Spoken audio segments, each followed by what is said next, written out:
How to enable or disable developer mode on Android. Android has offered many hidden features on your device. By enabling developer mode, you can gain access to a treasure trove of options that can superchange your experience. Whether you want to tweak performance, test apps, or explore advanced settings, developer mode is your gateway to a whole new world of possibilities. So let's dive into the simple steps to enable or disable developer mode on your Android device. Firstly, open settings on your device and then you need to search for developer mode. Depending upon your device settings, there might be different way to get access to the developer mode, but on the settings page on this device, you can simply tap on the search bar at the top and then type in developer.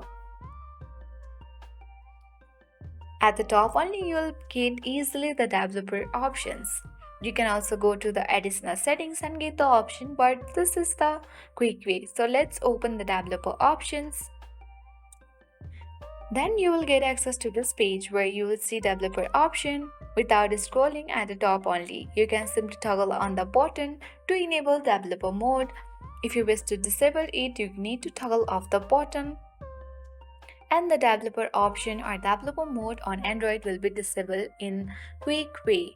So that's how we can easily disable or enable the developer options or developer mode on Android. I hope this video was helpful and informative for you. If it was, then make sure to hit the like button, subscribe our channel if you are new and press the notification bell for more updates.